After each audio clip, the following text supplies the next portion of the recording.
I am Jessica Citizen from Player Attack. I'm here with Sheri Graner Ray from Shell Games. She's here for GCAP 2012. She's talking about all sorts of things. You gave us a talk this morning about diversity.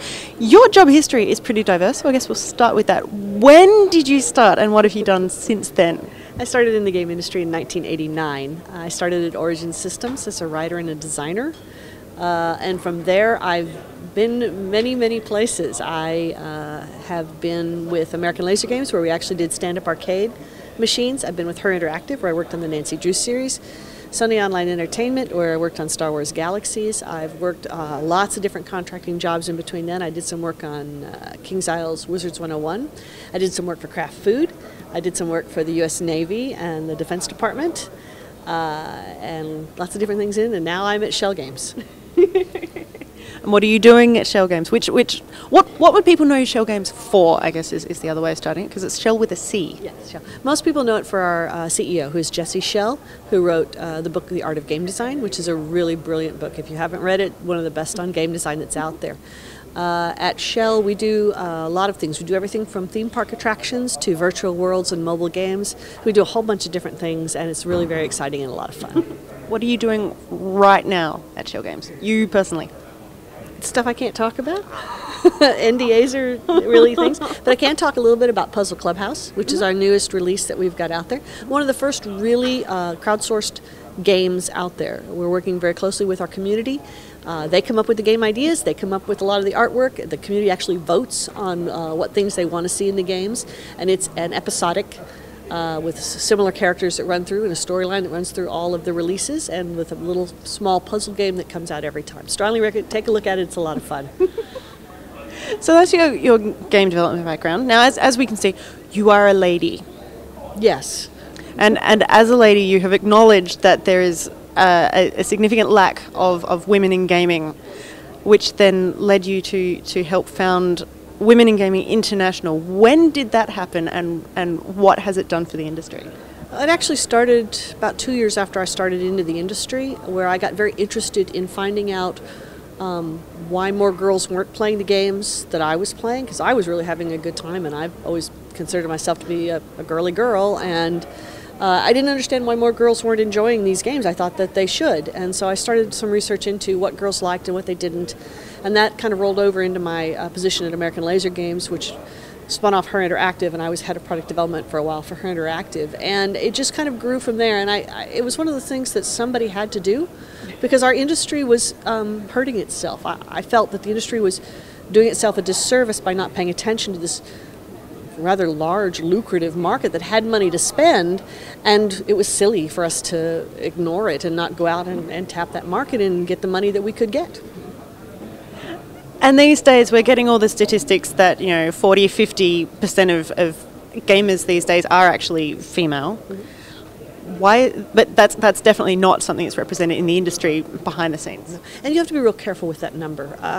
It's really nice to hear that number, and we all get very excited about 40% of gamers are women. But you have to understand where that number comes from. You have to understand that number comes from the fact that 70% of casual gamers are women. And when you average that with 20% of the traditional gamers are women, that's where you get your 40%. So we're not saying that 40% of all of Call of Duty players or TF2 players are women. That's not exactly the case. And so we still have some work we need to do there. We still have to, if we want to open up those markets and make sure that we can sell those great games to an even bigger audience, we still need to pay attention to our female market and make sure that we address what they're doing. So we still have to be careful with that. I think there's also another argument there, which is that the whole whether or not casual games should be considered games. Oh, that's a ridiculous argument. Of course, they're games. That's a silly argument. You play them, you enjoy them, they're games. Exactly. It's a game. It's on a computer. You're being entertained. It's digital entertainment. Of course, it's a game. So, with Women in Gaming International, what do you do, and how do you help girls and women and people who think that they might like to maybe try this games thing? Women in Games International started as a networking and social organization. Really, truthfully, what we sought to do and what we've been doing is give women a place to network with other women who have the same interests in the same field as they do, and also and men too, who are interested in the issues surrounding women in games. We do mixers. There's a lot of mixers that we do, a lot of social events we do, and we do them all over the world now. So we also support MentorNet, which is an opportunity for not just women, but anybody who is interested in getting into the game industry or just starting in the game industry and is looking for a mentor to help them kind of learn the ropes. This is what we do. And we knew that this was something particularly women needed. They needed to have role models and mentors in the industry, so we support that as well. And following on from Women in Gaming, which I would assume would be one of the first sort of special interest groups in this sort of field, then there's now Blacks in Gaming, and there's all of these other minority groups, right. and you obviously advocate for those as well. Absolutely. Actually, I work with the IGDA's diversity group. What the diversity group is an umbrella organization for the other organizations to fall underneath it. We never wanted to lump all the minorities into one group, because then you get watered down and your issues become watered down. Yes, you've got some common threads, but the Blacks in Gaming have a different agenda than women in Gaming have a different agenda than LGBT groups, while we're all minorities, and we do have some common threads. They're not all the same, and so we really don't want to have one diversity group. But we do have an umbrella group to try to give all the diversity groups their voice, and I'm active in that as well. And with Women in Games being one of the first ones that started, we're really hoping that we could set the groundwork for the other minority groups to show them that you can do it and it can be done and you can find your voice in the industry. And one thing that was important for Women in Gaming as a group is that it's not women only.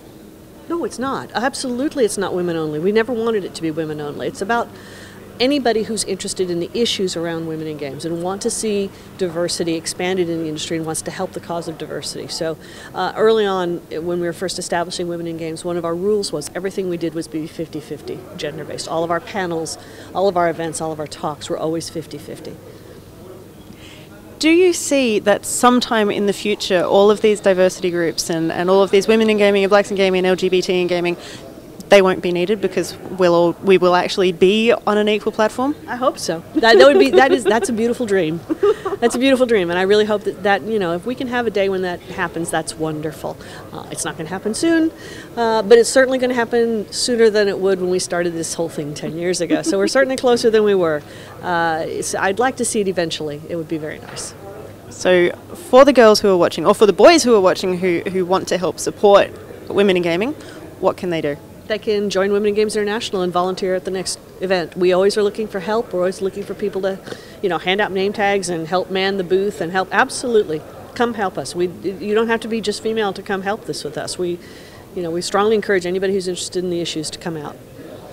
There you go. Thank you so much for your time. We look forward to seeing what is happening once that NDA lifts, and look forward to seeing what stuff Women in Gaming International gets up to. Thank you very much.